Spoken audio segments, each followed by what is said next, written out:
যে মাসটিতে আমরা আছি এটা হলো রজব মাস এবং রজব মাসের প্রায় অর্ধেক অতিবাহিত হতে চলেছে। রজব মাসের পরে আর একটা মাস শাবান, তারপরেই হলো রমজান। আমার জানতে চাওয়া হলো রজব মাস কেন বেশি গুরুত্বপূর্ণ। এটা একটা গুরুত্বপূর্ণ মাস। এই রজব মাসটা কেন গুরুত্বপূর্ণ, তার গুরুত্বের কারণ কি? কারা কারা বলতে পারবেন? একটু হাত তোলেন। 2, 3, 4, 5, অল্প 5-6টা হাত মাত্র উঠলো। মাশাআল্লাহ। হ্যাঁ, আপনি একটু দাঁড়ান ভাই। রজব মাস কেন গুরুত্বপূর্ণ বলেন? শবে মেরাজের জন্য গুরুত্বপূর্ণ। আপনি? একই প্রশ্ন, একই মত। এটা শবে মেরাজের মাস, সেজন্য গুরুত্বপূর্ণ। আচ্ছা বসেন। আর শবে মেরাজের জন্য রজব মাস গুরুত্বপূর্ণ, মেরাজের মাস, সেজন্য 27 তারিখ, 27 রজব মেরাজ এর রাত বলা হয়, সে কারণে এই মাসটা গুরুত্বপূর্ণ। এই মতের পক্ষে যারা আছেন তারা একটু হাত তোলেন। মানে রজব মাস মেরাজের মাস, শবে মেরাজের মাস, এই জন্য এটা গুরুত্বপূর্ণ। এই মতের পক্ষে যারা, তারা হাত তোলেন। ব্যাপার কি? আর বাকিদের মতে কি এটার কোনো গুরুত্ব নাই? হ্যাঁ, রমজান মাসেরও প্রস্তুতি। রমজান মাসের প্রস্তুতি, রজব মাস, এই মেরাজের মাস, মেরাজের মাসের কারণে এই মাস গুরুত্বপূর্ণ। এই মতের পক্ষে যারা, তারা হাত তোলেন। চিন্তা করছে কোথায় হাত তুলে আবার কোন বিপদে পড়ি। না, কোনো বিপদ আপদ না, আমি একটা জিনিস জানার চেষ্টা করছি, বোঝার চেষ্টা করছি। রজব মাসটা যে হিজরি বর্ষের 12 মাসের মধ্যে বিশেষ গুরুত্বপূর্ণ, কোরআন হাদিসের আলোকে তাৎপর্যপূর্ণ, এই কথা যারা জানেন তার হাত তোলেন। তার মানে আসলে আমাদের জানাশোনাই নাই। বাস আলহামদুলিল্লাহ, আমি যে উদ্দেশ্যে এই প্রশ্নটা পেড়েছিলাম সেই উদ্দেশ্য হাসিল হয়ে গেছে, আমার বোঝা হয়ে গেছে। তাহলে বোঝা গেল এই বিশাল মাহফিলের এতগুলো মানুষের প্রায় বেশিরভাগ মানুষ, বলতে গেলে প্রায় সকলে, হাতে গোনা কয়েকজন বাদে, আমরা জানিই না এ মাসটা কেন গুরুত্বপূর্ণ। অথচ এটা ইসলামের এমন একটা বিষয় যে বিষয়টি জানা আমাদের সবার উচিত ছিল। আমি কি সে তাৎপর্য নিয়ে কথা বলবো একটু? ভাইরা আমার, আমি আমার আলোচনার শুরুতে যে আয়াতে কারিমা তেলাওয়াত করেছি, এই আয়াতটা সূরা তওবার আয়াত। আল্লাহ রাব্বুল আলামিন এই আয়াতে ইঙ্গিত করেছেন এই মাসের তাৎপর্য বিষয়। আল্লাহ সুবহানাহু ওয়া তাআলা বলেছেন, ইন্না ইদ্দাতাশ শুহুরি ইনদাল্লাহি 12 শাহরান ফি কিতাবিল্লাহি ইয়াওমা খালাকাস সামাওয়াতি ওয়াল আরদ মিনহা আরবাআতুন হুরুম। নবমণ্ডল এবং ভূমণ্ডল সৃষ্টি থেকেই বছরকে আল্লাহ তাআলা 12 মাসে বিভক্ত করেছেন। 12 মাসে বছর বিভক্ত হওয়ার এই ইতিহাস নবমণ্ডল এবং ভূমণ্ডল সৃষ্টির দিন থেকেই, এটা স্বয়ং আল্লাহ শুরু করেছেন। এটা কারোর সৃষ্টি, কারোর আবিষ্কার নয়। মিনহা আরবাআতুন হুরুম, আল্লাহর দেওয়া সেই 12 মাসের যে সংস্কৃতি বা ধারণা, গোটা পৃথিবীতে নানাভাবে সেটা মানুষ পালন করে। কোথাও ঈসাই বর্ষ পালন হয়, কোথাও বাংলা বর্ষ পালন হয়, কোথাও অন্য কোনো বর্ষ পালন হয়, বহু বর্ষ পৃথিবীতে প্রচলিত আছে। এর মধ্যে হিজরি বর্ষের 12 মাসের মধ্যে আল্লাহ তাআলা বলছেন মিনহা আরবাআতুন হুরুম, 4টি মাস আছে যে মাসগুলো মর্যাদাপূর্ণ মাস, সম্মানিত মাস। আল্লাহ তাআলা এই মাসগুলোকে মর্যাদা দিয়েছেন, সম্মান দিয়েছেন। সেই সম্মানিত যে 4 মাস, এই 4 মাস সম্পর্কে সহিহ বুখারীর হাদিসে নবী করিম সাল্লাল্লাহু আলাইহি সাল্লাম বলেছেন, সালাসুন মুতাওয়ালিয়াত, সেই সম্মানিত 4 মাসে 3টা হলো বাই সিরিয়াল, ধারাবাহিক। সে ধারাবাহিক 3 মাস হলো জিলকদ, জিলহজ, মুহররম। বলতে হবে সাথে, জিলকদ, জিলহজ, মুহররম। সিরিয়ালে মাসের কততম মাস? হিজরি বর্ষের কততম? 11, 12, 1। এই 3টা হলো ধারাবাহিক সম্মানিত 3 মাসের 3টা। অর্থাৎ আমরা যে রমজানের রোজা পালন করার পরে শাওয়াল আসে, এই শাওয়াল চলে গেলেই টানা ধারাবাহিকভাবে 3 মাস, এগুলো হলো সম্মানিত মাস। ওয়ারাজব মুদর আল্লাযী বাইনা জুমাদা ওয়া শাবান, 4র্থ মাসটা হলো রজব মাস, যেটা জুমাদা সানি আর রজবের মধ্যবর্তী, শাবানের মধ্যবর্তী, অর্থাৎ এই যে মাসটাতে আমরা আছি এটা। তাহলে এটা হলো সম্মানিত 4 মাসের একটা। ভাইরা আমার, এই কথাটা এর আগেও যারা জানতেন, আগে থেকেই জানতেন যে রজব মাসটা সম্মানিত 4 মাসের একটা, এটা যারা আগে থেকে জানতেন তারা একটু হাত তোলেন। খুবই অল্প সংখ্যক মানুষ। তাহলে আজকের মাহফিল থেকে নেওয়ার মতো একটা জিনিস ইতিমধ্যে আমরা পেয়ে গেছি, সেটা হলো সম্মানিত 4 মাস বছরের রমাদানটা সবচেয়ে সেরা, সেটার কোনো আলোচনা নাই, সব কিছুর ঊর্ধ্বে। রমজান মাসের পরে হিজরি বর্ষের 4টি সম্মানিত মাস আছে। এই 4টি সম্মানিত মাসের মধ্যে 3টা ধারাবাহিক, জিলকদ, জিলহজ, মুহররম, আর চতুর্থ মাসটা হলো রমজান মাসের আগের মাস, অর্থাৎ যে মাসটাতে আমরা এখন আছি রজব মাস, এই মাসটা। তাহলে এই ইলমটা, এই কোরআনের ধারণাটা, এটা আজকে থেকে নিয়ে যাব ইনশাআল্লাহ। এই ইলমটা নিলে লাভ হবে কি? লাভ হবে এই, স্বয়ং আল্লাহ রাব্বুল আলামিন যে মাসকে মর্যাদাবান ঘোষণা করেছেন, সেই মাসটা আমাদের কাছে মর্যাদা পাওয়ার উপযুক্ত না উপযুক্ত না? কোনো সন্দেহ আছে? আল্লাহ কোরআনে যে মাসকে মর্যাদাবান বলেছেন, সে মাসের প্রতি মর্যাদা প্রকাশ করা আমাদের কর্তব্য না কর্তব্য না? এখন আমরা যদি কাউকে না চিনি, তাকে কি মর্যাদা দেওয়া যাবে? আপনি ডিসি অফিসে চাকরি করেন, নতুন বাংলাদেশে পুরাতন ডিসি পরিবর্তন হয়ে নতুন ডিসি সাহেবের এখানে পোস্টিং হয়েছে। আপনি বিমানে করে ঢাকায় আসছেন, আপনার পাশের সিটেই ডিসি সাহেবও বসে আসছেন, উনি যোগদান করার জন্য আসছেন। আপনি ডিসি অফিসের একজন সাধারণ কর্মচারী, পাশের সিটে যে বেচারা আসছে, যে লোকটা আসছেন তিনি ডিসি হিসাবে এখানে জয়েন করবেন। আপনি জানেন না যে তার অধীনেই আপনার কাজ করতে হবে সামনে। তাহলে সেক্ষেত্রে আপনি পাশের সিটের লোক হিসাবে তাকে বিশেষ কোনো কেয়ার কি করার কথা? কিন্তু যদি আপনি টের পান, জানতে পারেন যে উনি এখানে জয়েন করবেন এবং তার অধীনে আপনার কাজ করতে হবে, তাহলে আপনার ভিতরে একটু পরিবর্তন হবে নাকি হবে না? কথাটা পরিষ্কার না? পরিবর্তন হবে না? আপনি নড়ে চড়ে বসবেন, স্যার বলতে বলতে মুখে ফেনা তুলে ফেলবেন, ঠিক না ঠিক? পরিচয় না জানলে তো আপনি সম্মানও দিতে পারবেন না, উল্টাপাল্টা আচরণ করে বরং অফিসে আইসা বিপাকেও পড়তে পারেন, ঠিক না ঠিক? ভাইরা আমার, ঠিক একইভাবে এই যে একটা মাস চলে যাচ্ছে, মাসের অর্ধেক প্রায় চলে গেল, এই মাসটা যে সম্মানিত মাস, এই সম্পর্কিত ধারণা এদেশের প্র্যাকটিসিং মুসলমান, নামাজি মুসলমান, মসজিদে আসা মুসল্লি, ওয়াজ মাহফিলে আসা মুসল্লিদের 80 থেকে 90% মানুষ এখনো জানে না। একটা হারিয়ে যাওয়া ধারণা, সাধারণ বিষয় নয়, খুচরা বিষয় নয়, কোরআনের বিষয়। এক নয়, একাধিক আয়াতে যে বিষয় আল্লাহ আলোকপাত করেছেন, এটা কোনো খুচরা বা সাধারণ বিষয় হতে পারে না, এটা অনেক গুরুত্বপূর্ণ বিষয়। কোরআনে আল্লাহ তাআলা এই সম্পর্কে আলোচনা করেছেন যে বছরে 12টি মাসের মধ্যে 4টি মাসকে আল্লাহ মর্যাদা দিয়েছেন। এই মর্যাদার মাসটা অর্ধেক চলে গেছে, একবারের জন্য আপনার এই চিন্তাও মাথায় আসে নাই যে একটি সম্মানিত মাস আমি অতিবাহিত করছি, অতিক্রম করছি, একটি সম্মানিত মাস পার হচ্ছে, আপনি একটু নড়ে চড়েও বসেন নাই, তাহলে বোঝা গেল আপনি ওই মাসের সম্মান দেওয়া তো দূরের কথা, সেই সম্মানিত মাসের ধারণাটুকুই আপনার মধ্যে না থাকার কারণে আপনি বরং আল্লাহর দেয়া সম্মানকে অবমাননা করা, অবজ্ঞা করা, অবহেলা করার দায়ে আপনি দায়ী হওয়ার সম্ভাবনা আছে। তাহলে আজকে যে আমরা জানলাম, এখন থেকে জীবনের তরে এটা মুখস্থ করে নিব যে জিলকদ, জিলহজ, মুহররম 11, 12, 1 আর রজব মাস, রমাদানের আগের মাসটি যখন শুরু হবে, আর কিছু করতে পারেন না পারেন, অন্তত একটা সম্মানিত মাস যাচ্ছে এই কথা মনে করে একটু নড়ে চড়ে বসলেন। নড়ে চড়ে বসা বলতে রুটিন যে আমলগুলো আছে একটু বিশেষ গুরুত্ব দিয়ে করলেন। কেন? কারণ সম্মানিত মাস যাচ্ছে, আল্লাহ সম্মান তো এমনি এমনি দেয় নেই, নিশ্চয়ই এই মাসে ইবাদতের আলাদা গুরুত্ব আছে, সেই জায়গা থেকে আপনি সম্মান দিলেন। আরেকটা এক্সাম্পল দেই, ধরেন আপনার শ্বশুর মশাই, হবু শ্বশুর, এখনো বিয়ে হয় নাই, সব কথাবার্তা চূড়ান্ত হয়েছে, আগদ হবে, বিয়ে শাদী হবে, শ্বশুর মশাই তিনি আসছেন,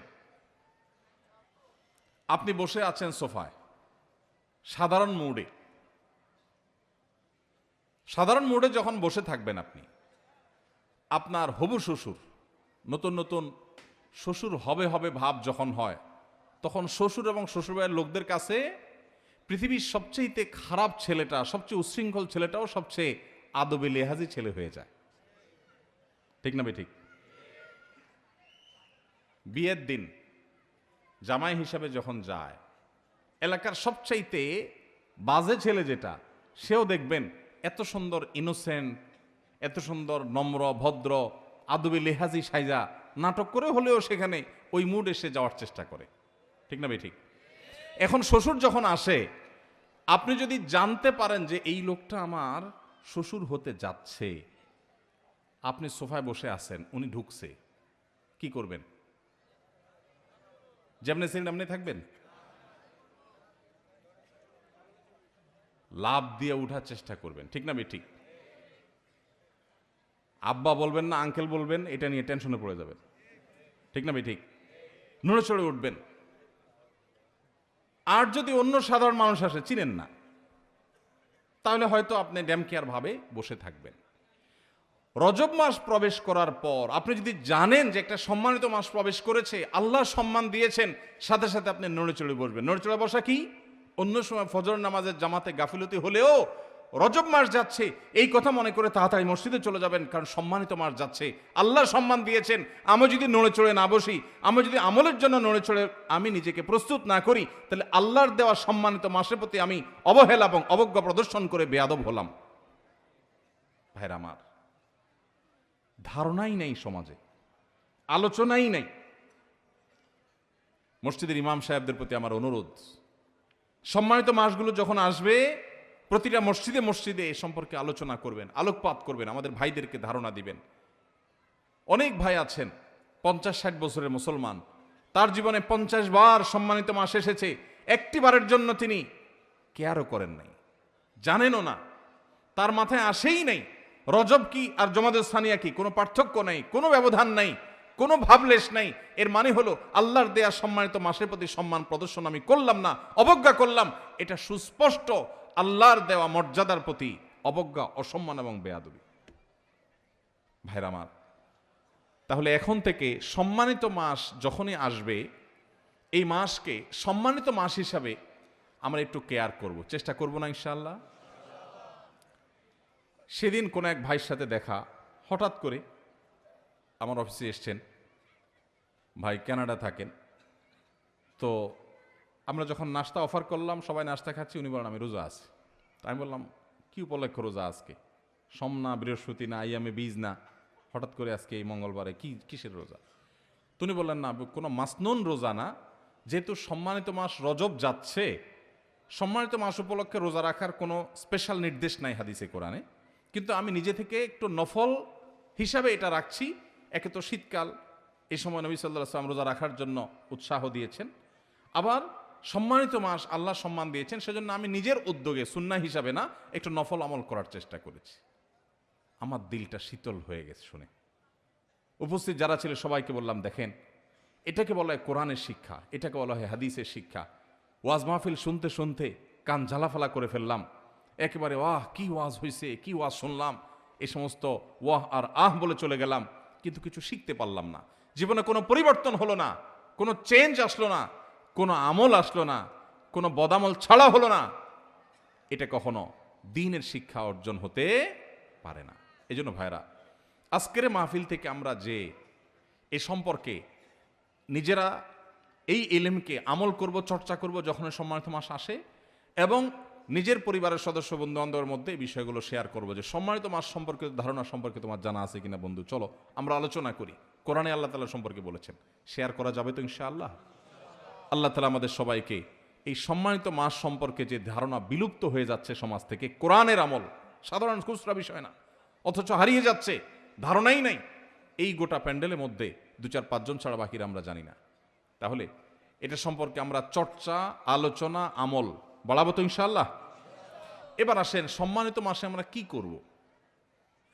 ভাইরা আমার, সম্মানিত এই মাসগুলোতে স্পেশাল বা বিশেষ কোনো একটি করণীয় আলাদা করে কোরআন হাদিসে কোথাও আসে না যে এটা করতে হবে।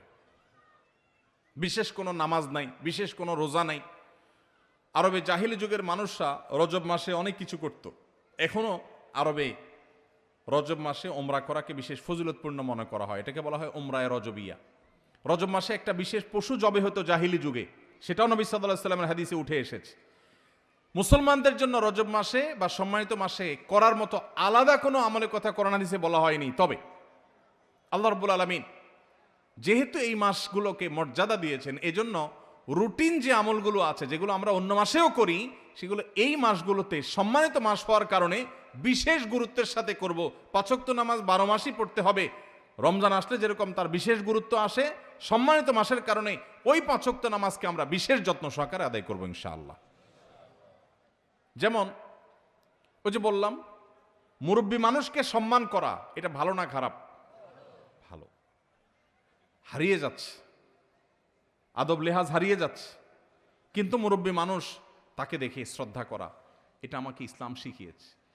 পশ্চিমাদের অপসংস্কৃতির করাল গ্রাস এবং থাবা আমাদের যুব সমাজকে ধ্বংস করে দিস। আমরা আমাদের শৈশবে দেখেছি, কোনো মুরব্বী যদি রাস্তার এক পাশ দিয়ে আসতেন, অপর পাশ দিয়ে স্কুল কলেজে পড়ুয়ার তরুণরা, মাদ্রাসা তো বটেই, স্কুল কলেজের ছেলেফেলেরা পর্যন্ত রাস্তার এক পাশে কাচুমুচু হয়ে দাঁড়িয়ে শ্রদ্ধা ভরে সালাম নিবেদন করতেন, আসসালামু আলাইকুম বলে। আর এখন পারলে গায়ের উপর উঠে। ঠিক না ঠিক? ভাইরা আমার, এই জায়গা থেকে আমাদের নৈতিক অধঃপতন হয়েছে না উন্নতি হয়েছে? মনে রাখবেন, নবী সাল্লাল্লাহু আলাইহি ওয়াসাল্লাম বলেছেন, মা মিন শাইইন ইউদাউ ফিল মিজালি ইয়াউমাল কিয়ামাতি আথকালু মিন হুসনিল খুলুক। আবু দাউদ তিরমিজি বর্ণিত হাদিস। নবীজি বলেছেন, কিয়ামতের ময়দানে বান্দার উত্তম আখলাক, উত্তম আচরণের চাইতে ভারী কোনো ওয়েটফুল কোনো আমল কিয়ামতের ময়দানে মিজানে পাল্লা আর উঠবে না। আচরণের সৌন্দর্য। আপনি নফল আমল করলে আল্লাহকে যতটা খুশি করতে পারবেন, আখলাক সুন্দর করলে তার চেয়ে বেশি খুশি করতে পারবেন। উত্তম আখলাকের পাঠ এবং অংশ হলো মুরব্বীদেরকে সম্মান করবেন, আলেমদেরকে ইজ্জত করবেন, তাদের প্রতি বিশেষ কেয়ার করবেন। কিন্তু এটা হারিয়ে গেছে। তো আমি যেই কথাটা বলছিলাম, ধরুন যে কোনো মুরব্বীকেই সম্মান করা, ইজ্জত করা, এটা ইসলামের নির্দেশ। নবী সাল্লাল্লাহু আলাইহি ওয়াসাল্লাম বলেছেন, মাল্লাম ইউআক্কির কাবীরানা, যে ব্যক্তি আমার উম্মতের বড়দেরকে, সিনিয়রদেরকে, বাপের বয়সী মানুষদেরকে শ্রদ্ধা করে না, ফালাইসা মিন্না, সে আমার উম্মত হতে পারে না। তো এই যে সতর্ক নবী সাল্লাল্লাহু আলাইহি ওয়াসাল্লাম করেছেন, এই জন্য যে কোনো মুরব্বী, বাপের বয়সী বা বয়সে বড়, তাদেরকে শ্রদ্ধা করতে হয়। এটা ইসলামের শিক্ষা। এটা করলে একটা ইবাদত হবে, সওয়াব হবে, এবং সেই সওয়াবটা নফল সাধারণ আমল করলে, তাসবিহ করলে যে পরিমাণ সওয়াব হবে, এই সওয়াবটা ওর চাইতে ওয়েটফুল হবে কিয়ামতের ময়দানে। কিয়ামতের দিন আমল কি গণা হবে না মাপা হবে? কি ভাই, আমল কি গণবে ফেরেশতারা না মাপবে? তাহলে আমাদের আমলের সংখ্যা বাড়ানো দরকার না ওয়েট বাড়ানো দরকার? ওয়েট যদি বাড়াইতে হয়, আচরণ সুন্দর করতে হবে। এখান থেকে একজন বক্তব্য দিচ্ছে, আপনি বলছেন বসেন বসেন, আচরণটা কি সুন্দর হলো না অসুন্দর হলো? রাগ করছেন? ওয়াজ মাহফিলে এসে যদি নিজেদের সংশোধন না হয়, তাহলে লাভ কি? একটা ভুল দেখার পর যে ভুলটা যদি ভাই হিসাবে ধরায় না দেই, তাহলে শুধু আপনাদেরকে পাম্পট্টি দিয়ে আমি ওয়াজ দিয়ে চলে গেলাম। এ ওয়াজের কোনো লাভ আছে? ভাইরা আমার, তো যেটা বলছিলাম, একজন সাধারণ মুরব্বীকে আপনি দেখে শ্রদ্ধা করলেন, এটার একটা গুরুত্ব আছে। কিন্তু ওই একই মুরব্বী যদি মুরব্বী প্লাস হবু শ্বশুর হয়, গুরুত্বটা কি বাড়বে না কমবে? বাড়বে। তাহলে আপনি সাধারণ মুরব্বীকে দেখে রেসপেক্ট করবেন, আর মুরব্বী প্লাস হবু শ্বশুর যদি হয়, তাহলে রেসপেক্টের পরিমাণটা আরো। ঠিক একইভাবে অন্য যে কোনো মাসে ৫ ওয়াক্ত নামাজ আপনি পড়বেন, রজব মাস সম্মানিত মাস আসছে, সেজন্য আপনি ওই ৫ ওয়াক্ত নামাজের গুরুত্ব আরো বাড়িয়ে দিবেন। আমি কি বোঝাতে পেরেছি আপনাদেরকে? আপনাদের কাছে কি বিষয়টা পরিষ্কার হয়েছে যে রজব মাসে কি করতে হবে? রুটিন যে কাজগুলো আছে, ভালো কাজগুলো আছে, সেগুলো এ মাসে আরো যত্ন সহকারে করতে হবে। কেন? সম্মানিত মাস যাচ্ছে, আপনি কোরআন তেলাওয়াত প্রতিদিন করেন, মাশাআল্লাহ, আল্লাহ আপনাকে তৌফিক দিয়েছেন। রজব মাস এটা চিন্তা করে কোনোদিন একটু অলসতা লাগলে মনে মনে নিজেকে বলতে হবে যে না, সম্মানিত মাস যাচ্ছে, অতএব আমাকে বিশেষ গুরুত্বের সাথে কোরআন তেলাওয়াত করতে হবে। তাহলে রজব মাসে কি করবো, এটা পরিষ্কার হয়েছে। আরেকটা করণীয় হলো, আল্লাহ রাব্বুল আলামিন কোরআনে কারিমে বলেছেন সূরা তওবা, যে আয়াতটি আমি তেলাওয়াত করলাম এখানে, যালিকাদ দীনুল কাইয়্যিম ফালা তাজলিমু ফীহিন্না আনফুসাকুম। এই সম্মানিত মাসগুলোতে তোমরা নিজেদের প্রতি নিজেরা অবিচার করিও না, নিজেদের প্রতি নিজেরা জুলুম করিও না। তার মানে পাপাচার করে এই সম্মানিত মাসে, যে মাসকে আল্লাহ সম্মান দিয়েছেন, এই আল্লাহর দেওয়া সম্মানিত মাসে গুনাহের কাজ করে নিজের পা নিজে কুঠারাঘাত করো না। কুঠারাঘাত যে করেছ, এটা তো দুনিয়ার কুঠারাঘাত না যে দেখা যাবে রক্ত বের হবে। বুঝবা কিয়ামতের দিন যে আল্লাহর দেয়া সম্মানিত মাসে অপরাধ করে গুনাহে লিপ্ত হয়ে নিজের আমল বরবাদ করেছো, ইমান বরবাদ করেছো। এজন্য খবরদার, সম্মানিত মাস আসলে নিজের প্রতি নিজে গুনাহের মাধ্যমে অবিচার করবা না। এই আয়াতের আলোকে ইমাম ইবনে কাসির রাহিমাহুল্লাহ সহ অন্যান্য মুফাসসিরগণ বলেছেন যে এর মানে হলো সম্মানিত মাসগুলোতে গুনাহ থেকে বাঁচার ব্যাপারে, বিরত থাকার ব্যাপারে বিশেষ যত্ন নিতে হবে। ওই যে একটু আগে যেটা বললাম, সেটাকে আবারও আমরা অন্যভাবে বোঝার চেষ্টা করি। ধূমপান করা ভালো কাজ না খারাপ কাজ? খারাপ কাজ। আপনারা তো কেউ করেন না। খারাপ কাজ যেহেতু কেউ তো করেন না। মাশাআল্লাহ, সব ফেরেশতা। ওয়াজ আর করার দরকার কি? এত নেককার মানুষ তারা, মাশাআল্লাহ। ধূমপান করা খারাপ কাজ। শ্বশুরের সামনে করা ডাবল খারাপ।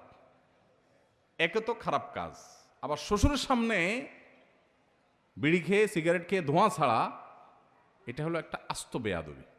ঠিক না ঠিক? ঠিক একইভাবে সারা বছর গুনাহের কাজ করা খারাপ কাজ, কিন্তু সম্মানিত মাস আসার পর যদি কেউ গুনাহের কাজ করে, তাহলে সেটা ডবল খারাপ কাজ। আমি কি বোঝাতে পেরেছি ভাইরা আমার? তাহলে আসেন, রজব মাসের আজকে 14তম তারিখ গেল, আজকে সন্ধ্যা থেকে 15তম তারিখ শুরু হয়ে গেছে। এই মাসের বাকি যে 15 দিন আছে, আমরা যে গুনাহে লিপ্ত, কেউ ফেসবুকে হারাম জিনিস দেখি, কেউ বিড়ি সিগারেট খাওয়ার বদভ্যাস আছে, কেউ মুখ দিয়া গীবত শেকায়েত করা, গালিগালাজ করা, খারাপ কথা বলার বদভ্যাস আছে। যে গুনাহে লিপ্ত, এই সম্মানিত মাসে প্রতি সম্মান দেখিয়ে সেই গুনাহগুলো থেকে বেঁচে থাকার জন্য বিশেষ যত্ন নেব। চেষ্টা করা যাবে না ইনশাআল্লাহ? আল্লাহ তাআলা আমাদের সবাইকে আমলের তৌফিক দান করুন। ভাইরা আমার, সাদা মাঠা কথা কিন্তু অত্যন্ত দরকারি। কোরআনের নির্দেশ হারায় গেছে, আলোচনা নাই, পর্যালোচনা নাই, সেটা আবার নতুন করে আমরা স্মরণ করালাম। আল্লাহ তাআলা আমাকে, আপনাকে, আমাদের সবাইকে আমলের তৌফিক দান করুন। সম্মানিত মাসের করণীয় হলো রুটিন কাজগুলো বিশেষ গুরুত্বের সাথে করা, পাপাচার থেকে বেঁচে থাকার জন্য বিশেষ যত্নশীল হওয়া। আর আল্লাহ রাব্বুল আলামিন এই মাসে যুদ্ধ বিগ্রহ সম্পর্কে বলেছেন, ইয়াসআলুনাকা আনিশ শাহরিল হারামি কিতালিন ফীহ। সম্মানিত মাসগুলোতে যুদ্ধ বিগ্রহ করা যাবে কিনা আপনাকে জিজ্ঞাসা করে হে রাসূল, তারা বলে দিন, কুল, হে রাসূল আপনি তাদেরকে বলে দিন যে এই মাসে যুদ্ধ বিগ্রহ করা কবিরা গুনাহ। এই আয়াত সম্পর্কে অবশ্য মুফাসসির এবং ফুকাহায়ে কেরামের নানান আলোচনা আছে, যেটা রহিত হয়ে গেছে নাকি আছে। তবে আমরা যেহেতু সৈনিক না, যুদ্ধ বিগ্রহ করি না, সম্মানিত মাসের সম্মানে আমরা মিনি যুদ্ধ যেগুলো ঘরে ঘরে, দোকানে দোকানে, রাস্তাঘাটে, অফিস আদালতে করি, অর্থাৎ ঝগড়াঝাটি, সেগুলো সম্মানিত মাস উপলক্ষে আমরা পরিহার করবো ইনশাআল্লাহ। চেষ্টা করা যাবে তো? আল্লাহ তাআলা আমাদের সবাইকে আমলের তৌফিক দান করুন। ভাই আমার, তাহলে সম্মানিত মাস রজব মাস যাচ্ছে। এই রজব মাসের তাৎপর্যের আসল কারণটা আমরা বেশিরভাগ মানুষ জানি না। আমার যে ভাই উত্তর দিয়েছেন, আরও এক ভাই তার সাথে সায় দিয়েছেন, আরও কেউ কেউ একমত আছেন যে রজব মাসের তাৎপর্যের কারণ হলো এটা শবে মেরাজের মাস। ভাইরা আমার, এটাকে একেবারে উড়িয়ে দেওয়া যায় না যে এই মাসে মেরাজ হয় নাই, সেটা বলা যায় না। আমাদের নবী করিম সাল্লাল্লাহু আলাইহি সাল্লামের জীবনে মেরাজের ঘটনা ঘটেছে না ঘটে নাই? ঘটেছে। মেরাজের ঘটনা ঘটেছে, এটা নিয়ে সন্দেহ করবার কোনো সুযোগ নাই। কিন্তু কোন মাসে মেরাজ হয়েছে, কবে মেরাজ হয়েছে, এর তারিখ এবং সময় নিয়ে প্রায় 16টির বেশি মতামত ইতিহাসবিদদের মধ্যে আছে। তাহলে নিশ্চিত করে রজব মাসে 27 তারিখেই মেরাজ হয়েছে, এটা চূড়ান্তভাবে নিশ্চিতভাবে বলার কোনো সুযোগ নাই। এটা হলো প্রথম কথা। দ্বিতীয় কথা হলো, অনেক ফুকাহায়ে কেরামের মতে রজব মাসে হয়েছে, অনেক মুহাদ্দিসিন, অনেক মুআররিখিন, ইতিহাসবিদদের মতে এই মাসেই হয়েছে। সেই জায়গা থেকে আপনি এই মাসকে মেরাজের মাস বলেন, তাতে এমন কোনো সুবিধা অসুবিধার ব্যাপার নাই। কিন্তু অসুবিধার জায়গাটা হলো এই মাসকে ওই মেরাজের মাস হিসেবে বিশেষ তাৎপর্যপূর্ণ মনে করাটা। হাদিসে কোথাও নবী সাল্লাল্লাহু আলাইহি ওয়াসাল্লাম এই মাসকে মেরাজের মাস বলে পরিচয় করার নাই। আমাদের সমাজে সুন্নাতের প্রচার যতটা হয়, বেদাতের প্রচার তার চাইতে বেশি হয়। রজব মাস এর চাঁদ দেখার সঙ্গে সঙ্গে পত্রপত্রিকায় সমস্ত মিডিয়া নিউজ হয় যে পবিত্র রজব মাসে চাঁদ দেখা গেছে, অতএব অমুক তারিখে শবে মেরাজ। শবে মেরাজ অমুক তারিখে, এটা কোনো বিশুদ্ধ হাদিস দ্বারায় সাব্যস্ত না। ইতিহাসবিদদের অনেকের মত আসছে, কিন্তু সেটাকে যতটা গুরুত্বের সাথে প্রচার করা হয়, রজব মাস যে সম্মানিত 4 মাসের একটা, ওইটাকে গুরুত্বের সাথে যদি প্রচার করা হতো, এইভাবে নিউজ করা হতো যে রজব মাসের চাঁদ দেখা গেছে, কোরআনের নির্দেশ অনুযায়ী সম্মানিত 4 মাসের একটি এটি, তাহলে মানুষ সঠিকটা জানতে পারতো, ঠিক না ঠিক? তাহলে সঠিক এবং শুদ্ধটা কোরআনের বর্ণনা, কোরআনের শিক্ষাটা চর্চা নাই, আছে সেটা যেটা আসলে বিশুদ্ধ কোনো বর্ণনা দ্বারা প্রমাণিত না। ভাইরা আমার, এই জন্য আমাদের নিজস্ব উদ্যোগে দিন শিখতে হবে। দিন শেখার জন্য ওয়াজ মাহফিল একদিন আসলে যথেষ্ট হবে না। এর জন্য আপনাকে মসজিদের ইমাম সাহেবের মাধ্যমে বিভিন্ন দিনই শিক্ষা কোর্স আছে। তরুণরা আজকাল অনলাইনে অনেক ইসলামের বেসিক বিষয়গুলো শেখার জন্য কোর্স আছে, সেই কোর্সগুলো এনরোল করে ফেলতে হবে, সেগুলোতে এঙ্গেজ হয়ে যেতে হবে এবং দিনের বেসিক বিষয়গুলো শিখতে হবে। আল্লাহ তাআলা আমাদের সবাইকে আমলের তৌফিক দান করুন। ভাইরা আমার, সময় অনেক হয়েছে। আমরা মেরাজ নিয়ে কিছু কথা বলতে চাইছিলাম, কিন্তু আপনাদের হইচই দেখে কথা অন্যদিক চলে গেছে। এখন আমাদের সামনে যে সময় আছে, খুব বেশি রাত পর্যন্ত কথা বলা আমার আদতেরও খেলাফ, সুন্নতেরও খেলাফ। আমরা এখন 2টা অপশন বেছে নিতে পারি, হয় মেরাজ নিয়ে আলোচনা করতে পারি, আর নাহলে প্রশ্নোত্তর দিতে পারি। কোথায় যাব বলেন? প্রশ্নোত্তর না মেরাজ? মিশ্র প্রতিক্রিয়া।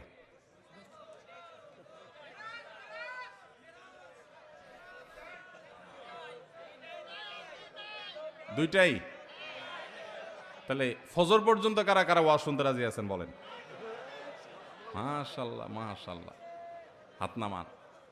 ওয়াজ শোনার ব্যাপারে যদি পৃথিবীর কোনো দেশে মানুষ বাঙালির সাথে কম্পিটিশন করে, আমি নির্দ্বিধায় বলতে পারি এদেশে মানুষ চ্যাম্পিয়ন হবে।